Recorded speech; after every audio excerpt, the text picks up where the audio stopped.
दोस्तों आप देख रहे हैं राइट भोजपुरी और आप लोगों को फिर से एक बार राइट भोजपुरी चैनल में स्वागत है। देखिए शिल्पी राज ने अभी थोड़ी देर पहले एक पोस्ट की थी, फिर उन्होंने उस पोस्ट को डिलीट भी कर दिया। तो चलिए जानते हैं उस पोस्ट में क्या था। बहुत ही अजीब टाइप की पोस्ट की है शिल्पी राज ने। देखिए इस पोस्ट को न्यूज 18 ने भी पब्लिश कर दिया है। सुसाइड करना चाहती है भोजपुरी सिंगर शिल्पी राज, माँ के लिए लिखी पोस्ट, कहा क्या थी क्या बन गई। ये न्यूज 18 का कहना है। तो चलिए आप लोगों को दिखाते हैं शिल्पी राज ने क्या पोस्ट की थी। उन्होंने लिखा, मैं कोई भी काम अच्छा नहीं कर पाई, ना पढ़ाई दूसरा ना संगीत, मैं क्या थी और क्या बन गई। सच कहूँ तो मैं आज एक कठपुतली जरूर बन गई, जो कि कुछ समझ नहीं आता क्या करूँ माँ, एक तू ही है जो मुझे रोकी हो, लेकिन अब मन करता है इस दुनिया में रहने का, आप माफ करना। तो दोस्तों यही था शिल्पी राज का पोस्ट। बहुत ही अजीब टाइप का पोस्ट है।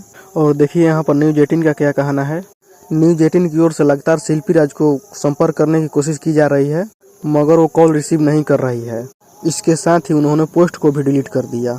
देखिए क्या मामला है इसके बारे में अभी तो कुछ पता नहीं चल रहा है। आप लोगों को पता हो तो कमेंट करके जरूर बताइएगा। तो चलिए मिलते हैं किसी अगले नेक्स्ट वीडियो में। और अभी तक हमारे चैनल को सब्सक्राइब नहीं किया तो सब्सक्राइब कर दीजिए।